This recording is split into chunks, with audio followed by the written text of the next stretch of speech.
Halo Sobat Rupiah, selamat datang di podcast Bank Indonesia. Saya Diki Kusnadi sebagai host dalam acara podcast kali ini. Kali ini kita akan membahas mengenai pendalaman Hackathon Bank Indonesia 2024 dengan cerita dan pengalaman para finalis untuk mencapai posisi pada hari ini. Kali ini kita sudah hadir dengan perwakilan finalis tersebut, yaitu dari AI for Indonesia, Fraud Ranger, dan juga Arta Jasa Tech. Kita akan mendalami inovasi dan apa-apa saja cerita di balik proses mereka mencapai finalis Hackathon Bank Indonesia 2024. Sekali lagi terima kasih kakak-kakak yang udah hadir pada podcast di tengah kesibukannya untuk bekerja dan juga sebagai finalis dari Hackathon Bank Indonesia 2024. Nah, sebelum lebih jauh, kita mau kenalan dulu nih dari tim apa, kemudian problem statement apa yang ditunjuk untuk menjadi inovasi-inovasi yang sedang dikembangkan oleh kakak-kakak semua. Mungkin boleh nih dari kiri saya dulu, dari Fraud Ranger untuk menjelaskan apa sih problem statement dan inovasi yang dituju untuk akhirnya bisa jadi finalis kayak gitu. Silakan Mbak. Oke, baik Mas, makasih pertanyaannya. Jadi kami dari tim Fraud Ranger itu mewakili dari problem statement yang ketiga, itu terkait risk management dan juga protection customer. Nah, jadi emang awal mulanya itu dimulai dari keresahan kami di lingkungan sebenarnya.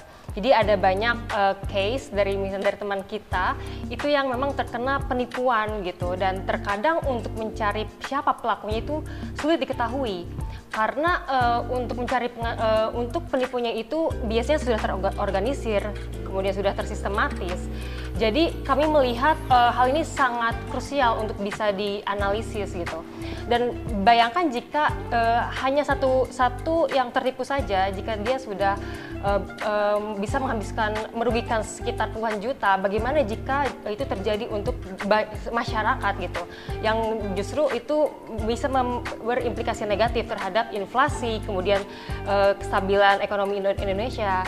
Nah, makanya kami dari tim Fraud Ranger membuat suatu platform untuk bisa mendeteksi pola-pola baru pencucian uang, dan juga kami juga menerapkan AI di dalamnya yang mana itu bisa mempermudah anti money laundering staff untuk bisa menganalisis dengan lebih efektif, kemudian secara lebih cepat juga gitu untuk mendeteksi siapa sih sebenarnya pelaku atau suspiciousnya. Mungkin seperti itu, Mas.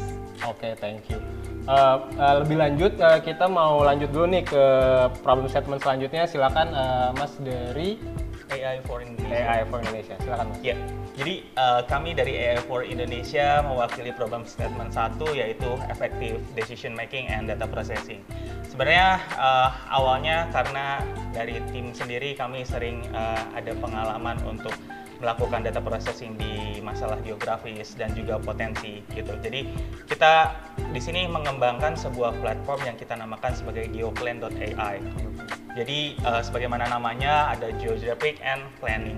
Sebenarnya khusus untuk sektor ekonomi, kita khususkan untuk sektor ekonomi. Yang mana bisa digunakan baik itu institusi ekonomi seperti Bank Indonesia itu sendiri ataupun mungkin dari perbankan untuk mengetahui potensi-potensi daerah yang mungkin sulit untuk dituju secara langsung. Nah, kita gunakan metode yang pertama adalah tentunya mengintegrasikan data. Ada beberapa data yang kita gunakan di sini. Salah satunya karena ini merupakan Hackathon Bank Indonesia, jadi kita punya sebuah ide, kita gunakan saja data dari Bank Indonesia dan ditambahkan dari data-data seperti data BPS dan juga data dari Kemendagri gitu. Nah, sebenarnya nggak cuma dari data itu aja, kita juga ingin membantu yang pengguna dari platform kami itu untuk lebih mudah dalam decision making. Bagaimana caranya? Yaitu kita tambahkan fitur berupa chatbot berbasis generative AI, di mana pengguna bisa langsung tanya. Kalau misalkan contohnya potensi di Kalimantan Timur itu ada di mana sih? Gitu. Nanti dari chatbot itu sendiri akan menjawab yang directly tergambarkan dari data yang kita punya. Misalkan apakah di Kabupaten Sambas kah, ataukah di daerah mana, sampai spesifik sampai ke level kecamatan. Seperti itu. Oke, berarti ini nggak hanya dari data yang diintegrate, tapi saya sebagai user juga bakal mudah untuk melihat kebutuhannya gitu ya. Betul. Berarti chatbot itu menggunakan LLM juga ya? Juga. Oke, noted. Sip. Selanjutnya pengen lebih dalam lagi ke Arta Jasa Tech, kami persilakan. Ya, background kami sebetulnya tuh berisi dari anggotanya tuh 4 programmer. Oke. Nah, dari situ tuh kita tuh sering dapat project terkait transaksi QR. Nah, disitulah saya berpikir ada project yang terutama tuh saat sosialisasi UMKM. Sayang banget nih kalau digitalisasi di UMKM tuh hanya sebatas penggunaan pembayaran menggunakan digital atau cashless tadi itu. Gimana kalau, nah dari situlah kita berpikir, gimana sih kalau kita bikin satu ekosistem yang tepat untuk UMKM sehingga bisa fully digitalisasi semua. Nah kita akhirnya memberikan solusi, yaitu membuat app yang bisa memberikan rekomendasi lokasi saat dari awal pembuatan UMKM tersebut sampai akhirnya jadilah ada kolaborasi antar UMKM. Dan itu menjawab dari problem statement yang kedua, yaitu expanding market. Oke. Jadi dari awal saat UMKM berdiri, itu bisa menggunakan aplikasi kita itu. Nah, kita bisa memberikan rekomendasi lokasi itu menggunakan AI tersebut. Sehingga dari data-data yang kami peroleh dari Google Review, dari baru saat ini ya, masih menggunakan BPS, lalu ada data transaksi QR juga, itu bisa kami olah sehingga memberikan rekomendasi lokasi yang tepat saat UMKM pertama kali berdiri. Nah, disitulah yang kami tuju di BI Hackathon ini, ingin memperkenalkan ide kami secara luas, apalagi untuk UMKM yang lagi berkembang di online ini, apalagi setelah pasca COVID kemarin. UMKM itu benar-benar memberikan lapangan pekerjaan yang luar biasa dan bisa bertahan di COVID-19 itu kita ingin mensupport lah UMKM di Indonesia sebagai fondasi ekonomi di Indonesia saat ini. Nah, tapi mungkin boleh dielaborate lagi nih kakak-kakak sekalian. Sebenarnya ketertarikan ikut hackathon tuh sebenarnya kenapa gitu? Kenapa akhirnya ikut dari lomba hackathon Bank Indonesia 2024? Nah, selain ketertarikannya, ini boleh dong di-share juga sebenarnya tantangan untuk tadi ngebangun tim ya. Timnya kan beda-beda ya, maksudnya misal dari corporate yang sama atau seperti apa, kemudian ngebangun solusinya dari problem statement yang udah dikasih gitu ya. Nah, ini boleh dong di-share ke kita sebenarnya ketertarikan awal kok mau deh ikut hackathon gitu, dan ada nggak sih tantangan-tantangan tersendiri gitu untuk proses seleksinya? Karena kita tahu mas-mas kalian bahwasannya emang baru hari terakhir semua pada submit. Ini kita kalau jadi panitia kan bingung juga ya. Iya. Ini apakah nggak ada yang tertarik untuk ikut hackathon atau gimana gitu? Nah, ini mungkin boleh mau siapa dulu yang boleh sharing terkait awal ketertarikan ikut hackathon. Boleh deh, dari aku dulu deh. Sekarang dari ujung Mas dulu. Jadi awalnya tuh saya dapat info ini tuh dari atasan saya. Iya. Jadi karena belum banyak informasinya ya, apalagi baru pertama kali kan. Baru pertama kali. Nah, jadi belum ada sejarahnya, belum ada info lebih banyak sehingga kita masih bingung. Jadi jatuhnya dispo pimpinan ya, bukan? Enggak dong. Pengen inisiasi sendiri, oke. Inisiasi sendiri tapi dapat informasinya dari atasan kebetulan. Akhirnya dibuatlah tim, kita saling di perusahaan kita di Arta Jasa tuh benar-benar kita bikin tim itu saling brainstorming idenya. Akhirnya dipilihlah ide-ide yang terbaiknya. Dan alhamdulillah kita submit sebuah idenya sampai ternyata ada satu ide yang diterima, yaitu terkait yang UMKM tadi. Nah, habis itu perusahaan tuh benar-benar mensupport kita dari sisi bisnis, dari sisi teknisnya. Tapi dari kalau tim sendiri nggak ada isu ya sebenarnya untuk ngebangun idenya? Dari tim untuk idenya sih kita, yang lucu adalah saat pertama kali membuat ide AI yang UMKM ini. Iya. Awalnya kan kita mau ngambil data-data nih, UMKM mana yang punya potensi. Yep. Nah, di awal kita tinggal lihat aja UMKM yang transaksinya banyak. Tapi kan itu nggak perlu AI awalnya. Jadi kita bingung mau masukin AI di mana. Akhirnya setelah kita ngambil banyak data, kita bisa nih menentukan lokasi yang ideal untuk UMKM-nya. Nah, disitulah akhirnya kita baru nemu titik AI. Value-nya di situ. Value-nya di situ. Dan untuk menemukan value itu sampai 2 hari 2 malam. Kita nyari. Tidur nggak tuh? Nggak tidur. Sampai Zoom mulu segala macam. Mungkin itu salah satu suffering untuk nyampe suffering ke finalisnya ya berarti. Betul. Nah, yang dari idenya itu, kalau idenya udah fix sih. Sip. Oke, thank you sharingnya Mas. Mungkin kita boleh lanjut nih ke next finalis. Gimana sih susah payahnya gitu for Indonesia Ya, untuk AI for Indonesia sendiri, kita berempat sebenarnya ketika awal itu sepakat bahwa hadiah yang diberikan oleh Bank Indonesia itu cukup sangat menarik sekali. Fantastis gitu. Fantastis, betul. Saya sangat appreciate dengan hadiah yang begitu fantastis, dan akhirnya kita coba, dan emang itu butuh sebuah komitmen di mana kita berempat sama-sama memiliki pekerjaan yang tetap dan dengan tas kita yang nggak sedikit juga gitu. Kita harus komitmen ke situ. Dan berikutnya sebenarnya kita pengen sharing keresahan juga, karena sebenarnya BI sendiri punya data yang kita sebut mungkin quote unquote ya data tertidur. Artinya harus kita bangunkan. Artinya gini, BI punya data, lalu BPS punya data sendiri, lalu mungkin badan keuangan lain punya data sendiri, Kemendagri punya data sendiri. Kita pengen buat sebuah mungkin ibarat katanya kalau kompor itu pemantiknya nih. Kalau data ini digabungkan, kalian bisa punya sebuah value yang lebih yang bisa dikeluarkan gitu. Dan intinya itu ada pada apa? Ada pada integrasi data itu sendiri. Di mana sebenarnya kita membutuhkan sebuah standarisasi data yang memang kita bisa gunakan dan tidak perlu susah payah dan tidak perlu mengotori tangan dari analis-analis gitu ya. Di mana ya udah deh sepakatin sebuah misalkan saya kode daerah gitu kan, sehingga kita bisa gabungin itu data, dan itu kita lakukan sebagai contoh gitu. Jadi awalnya kita kasih contoh dulu nih, semoga Bank Indonesia dengan adanya platform hackathon ini memberikan contoh bahwa integrasi data it's kunci ketika sebelum kita loncat ke AI. Gitu. Artificial intelligence itu kalau kita ada memesnya yang loncat tangga itu udah loncat ke atas dulu nih. Oh, jadi loncatnya nggak naik satu tangga tapi udah langsung 10 tangga gitu. Oke, gitu. Kita gunakan AI langsung ke ujung gitu. Integrasi datanya belum nih. Gitu. Jadi meme yang di Twitter gitu ya. Di Twitter gitu. Langsung ke ujung. Itu sebenarnya kita pengen coba sebar keresahan gitu. Dan juga memang kita pengen align-kan bahwa AI ini sebuah strategi teknis menuju Indonesia Emas 2045. Indonesia Emas.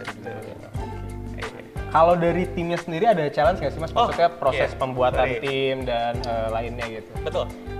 Kebetulan tim kita itu bertiga ada di satu kantor yang sama. Jadi untuk masalah komunikasi kita sering makan siang bareng ya. Dan satu orang memang agak jauh gitu ya, tapi kita tetap alokasikan Zoom 1 minggu sekali minimal untuk kita bahas ini. Dan memang fun fact-nya adalah kita adalah sama-sama ya deadline untuk submit. Jadi pada hari terakhir kita baru submit gitu. Karena memang untuk sebuah hadiah yang fantastis ini kita nggak mau memberikan sesuatu yang setengah-setengah juga gitu. Kita harus full dan betul-betul memanfaatkan ya detik jamnya ya. Detik jamnya gitu. Sampai titik darah terakhir gitu, kita coba maksimalkan gitu. Kalau untuk challenge sendiri sih mungkin karena kita punya 4 kepala yang berbeda, 4 otak yang berbeda, pasti kita punya pandangan masing-masing, dan akhirnya kita tackle dengan kita biasanya karena kita orang teknis ya, kita itu punya matriks-matriks tersendiri untuk melakukan penilaian ide. Di mana inikah mudahkah, kemudahannya seperti apa, apakah ini dibutuhkan, apakah ini punya market tersendiri, gitu. Kita nilai masing-masing, sehingga dari sekitar kalau nggak salah 5 ide itu akhirnya kita comes up with the GeoPlan AI itu. Thank you dari AI for Indonesia. Kita selanjutnya mau tahu lebih dalam nih, Fraud Ranger seperti apa sih challenge yang ditemui sebelum proses submit di deadline gitu. Silakan Mbak. Ya mungkin setelah mendengar penjelasan dari Mas di sini mungkin agak sedikit berbeda ya. Beda, karena untuk timnya sendiri kita nggak sekantor, bahkan ada yang di luar negeri gitu. Ada di luar negeri juga. Jadi awalnya itu bermula dari lomba sebelumnya. Tapi orang Indonesia juga kan? Orang Indonesia. Iya.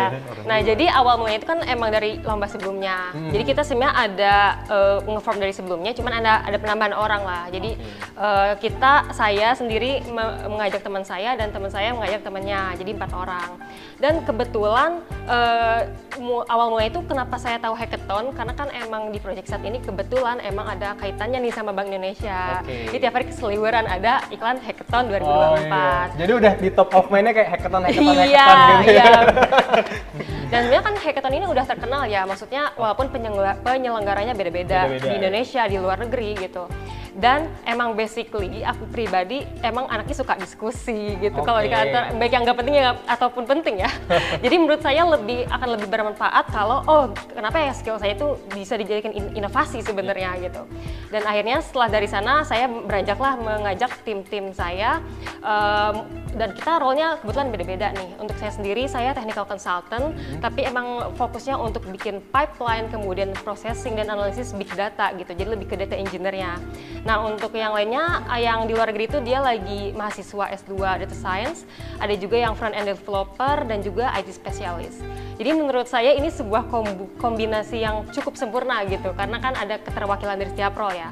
Tapi walaupun memang berbeda, di sisi lain kami tetap dituntut untuk bisa memegang lebih dari satu role. Contohnya saya sendiri data engineer, tapi kayak saya juga dituntut sebagai business analyst ataupun project manajernya gitu. Jadi memang dari semuanya juga front end developer. Double job ya berarti iya, ya? Betul. Front end tapi dia juga back end, jadi full stack. Jadi emang dituntut untuk bisa berkembang lebih lah. Dan alhamdulillahnya kita semua emang satu visi misi, jadi kita sama-sama belajar, kita agile, punya growth mindset lah istilahnya. Nah terus dari pembentukan tim itu dan ya itu challenge-nya itu kita bisa gimana kita bisa menyatukan ide-ide dari background yang berbeda gitu. Emang kreatif luar biasa sebenarnya. Cuman kami khawatir nih takutnya keluar jalur dari yang disarankan tema dari BI gitu. Makanya kita dibantu sebuah platform yang mana platform itu bisa membantu nge-track pekerjaannya apa aja dari yang mulai big picture-nya, kemudian kita mendetailkan ke hal-hal rincinya tuh apa aja sih gitu. Tenggat waktunya kapan. Bahkan untuk sprint-nya kita tahu minggu hari ini harus beres apa nih, minggu depan harus beres apa gitu. Menarik banget tadi kita bahas use case yang memang berhubungan dengan problem statement dari hackathon itu sendiri ya. Nah ini saya pengen balik lagi ke problem statement yang memang dipegang oleh rekan-rekan sekalian untuk jadi solusi idenya gitu ya tadi dari Fraud Ranger terkait FDS dan teman-teman lainnya. Sebenarnya kalau dari ide teman-teman sekalian, challenge-nya tuh kira-kira apa sih yang secara teknis ya dari masing-masing ide? Apakah mungkin challenge-nya di dataset-nya yang nggak relevan di Indonesia misalnya? Ini aku pengen lebih dalam lagi dari solusi yang teman-teman lakukan gitu. Dataset-nya yang nggak relevan atau dataset-nya yang kok susah ya akses dataset transaksi, nominal transaksi dan volume. Kemudian juga kita kan ada challenge juga di Undang-Undang PDP ya, yang tadi juga disampaikan. Nah ini apakah itu jadi challenge juga buat teman-teman dalam ngebangun solusi idenya gitu untuk kedepannya? Apakah ada challenge solusi teknis di situ? Sama yang terakhir, mungkin ada nggak sih challenge kayak, iya nih solusi AI kita cukup sophisticated tapi cost-nya mahal banget. Nah ini tantangan solusi yang lagi dibangun oleh teman-teman tuh seperti apa? Mungkin ada yang mau duluan respon? Ya mungkin dari saya dulu ya, dari AI for Indonesia. Jadi again, kita berangkat dari keresahan challenge kita itu adalah integration datanya. Karena kita mau coba menyamakan rows, menyamakan baris dari data-data BI itu sendiri, data BPS, menyamakan bagaimana. Ya, saya kasih contoh yang paling mudah aja, kayak misalkan Jakarta Pusat. Ketika mungkin di BI itu kalau nggak salah namanya Kota Jakarta Pusat atau Jakarta Pusat doang, saya lupa. Nah di BPS itu ada disebutnya Kodia Jakarta Pusat gitu, Kodia Jakarta Pusat atau Kodia Administratif. Query-nya beda gitu ya. Betul, itu menyamakan data itu menjadi sebuah challenge bagi kita, dan alhamdulillahnya karena dua orang dari kami, maksudnya saya dan rekan saya itu sudah sering menemukan data hal itu, jadi kita tahu bagaimana cara menghandle-nya gitu.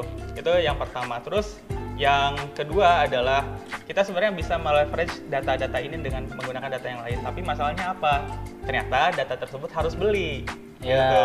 Data tersebut harus beli, dan sedangkan kita pengennya mulai dari zero cost kan, gitu, costnya 0 gitu kan. Nah itulah kenapa makanya kalau saya tarik garis selanjutnya mau ngapain sih ya, selanjutnya kalau kita mau kembangkan, kita akan tambahkan lagi data-data yang memang sifatnya itu beneran geographical. Betul gitu, jadi geographical itu seperti misalkan kita bisa masukkan data satelit gitu kan. Dari data satelit itu sendiri kita tahu bahwa ini tuh beneran lokasi persawahan gitu. Ini tuh memang lokasi perkebunan dan seterusnya gitu. Dan sampai sekarang mungkin sampai nanti ke prototyping kita tidak membawa hal itu dulu karena terkait cost, tapi kita akan membuka lebar-lebar kolaborasi untuk ke arah sana gitu. Mungkin berarti secara prediksi saat ini budgetnya tuh masih zero ya, masih nol ya? Alhamdulillah mendekati zero, paling ada budget untuk minum kopi. Oke. Buat makan siang ya itu karena kalau itu nggak ada nggak bakal jalan diskusinya. Oke. Gitu betul. Betul. Oke, makasih Mas. Mungkin dari Mas Mbak lainnya apakah ada challenge solusi teknis ya, dari teknisnya apakah ada challenge tersendiri gitu dari ini, silakan. Kalau dari Arta Jasa Tech ya, boleh. Challenge-nya tuh terutama tuh dari tools-nya. Kan datanya tuh, ini kebayang ya, kan kita mau ngambil data UMKM tuh di seluruh di Indonesia. Nah, kita baru ngambil data Tangsel aja untuk transaksinya dan untuk jenis UMKM-nya itu udah lebih dari 8 juta data. 8 juta data? 8 juta data. UMKM dan seluruh transaksinya, yang pakai QR dan yang belum pakai QR. Itu udah di total semuanya 8 juta. Dan itu 3 hari 2 malam ngambil datanya sampai mati lagi laptopnya. Jadi gagal, ngulang lagi. Alhamdulillah dari BI juga diberikan VM ya. Akhirnya kita mulai scrap-nya dari VM aja. Mulai bangun dari situ. Iya, mulai dari situ aja. Dan jadi kendalanya adalah data di Indonesia yang cukup luar biasa banyaknya. Nah, dari yang kita targetnya yang sangat luas, dari Indonesia kita mengecil ke Pulau Jawa lagi, akhirnya kita memutuskan untuk di satu kota aja, di Tangerang Selatan. Nah, dari situ kan kita juga mengambil kesimpulan kita bisa jadi lebih fokus lagi nih dari awal prototyping, apalagi awal-awal di development itu kita bisa melihat jenis UMKM-nya apa saja level kategori juga kita perhitungan juga.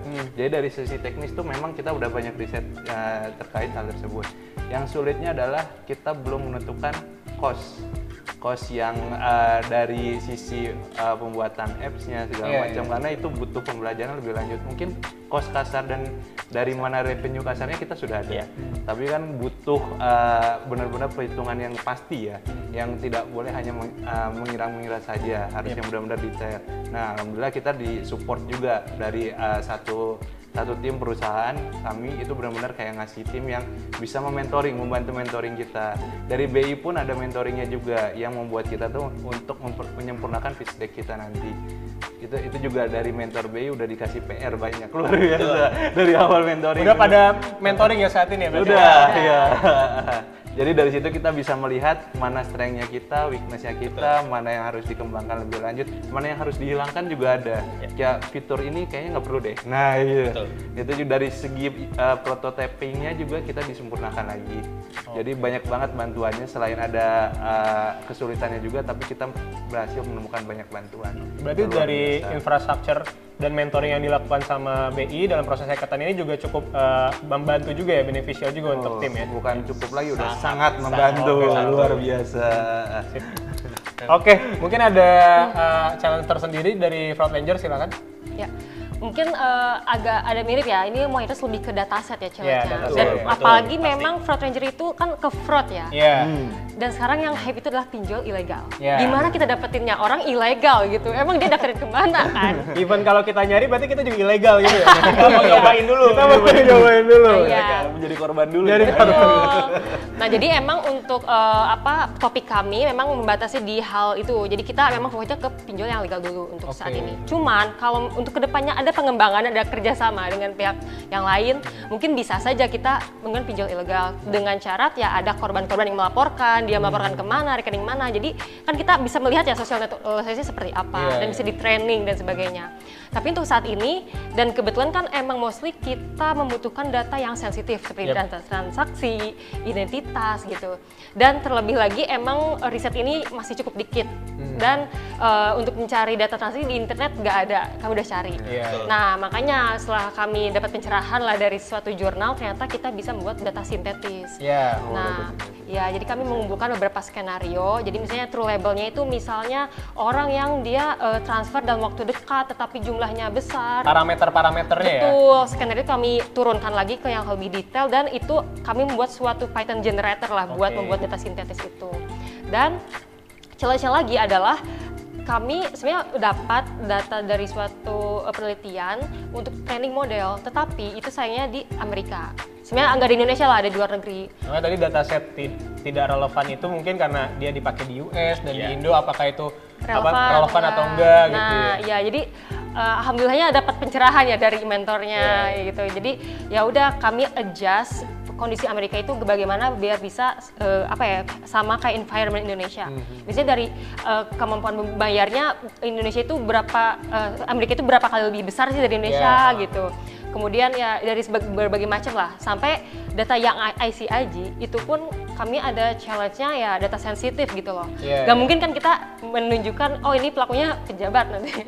Itu sensitif banget ya. Jadi kan balik lagi ke undang-undang PDP tadi ya. Iya, jadi kita putar otak ya udah kita masking datanya. Jadi ya ada hal-hal semacam itulah. Jadi ya ini sebenarnya sambil berjalan juga. Dan challenge selanjutnya adalah ini LLM. Jadi kan sebenarnya LLM itu baru hype di Indonesia, di dunia ini ya mungkin sekitar 2022-an ya kalau nggak salah. 2022 ya? Ya, sampai sekarang kan paling masih 2 tahun gitu. Iya. Dan aku mikir, dan setelah dapat insight dari seminar juga, sejago-jagonya orang LLM, paling jagonya 2 tahun gitu. Jadi itu yang membuat saya berani gitu. Ya udah ini setinggi apapun levelnya, kita masih sama kok, levelnya masih from scratch. Nah dari situ saya mulai berani. Jadi ya challenge-nya kita dari segi teknis, dari segi infrastruktur kita juga hal yang baru, dan dari segi biaya juga tentunya, karena yang kami temukan ternyata ada yang namanya suatu library itu ternyata berbayar, jadi kami hanya dikasih limitasi hanya 10 chat per hari kayak gitulah misalnya. Jadi emang ada berbagai kendala sih dari segi biaya, tool sama dataset, mungkin seperti itu Mas. Baik, sebelum kita tutup kita mau jargon dulu, dimulai dari saya. Saya dari Bank Indonesia. Saya dari Fraud Ranger. Saya dari AI for Indonesia. Saya dari Arta Jasa Tech. Kami siap untuk Hackathon Bank Indonesia 2024. Oke, kita sudah mendengarkan pengalaman dan juga cerita menarik dari masing-masing finalis mengenai proses panjang untuk menjadi finalis Hackathon Bank Indonesia 2024, di mana mereka akan berjuang untuk menjadi juara yang akan diumumkan pada Festival Ekonomi Keuangan Digital Indonesia pada 1 Agustus 2024. Maka dari itu, ikuti terus media sosial Bank Indonesia untuk mengetahui seputar perekonomian dan informasi kegiatan Bank Indonesia. Saya Diki Kusnadi, as a host, pamit undur diri. Dah.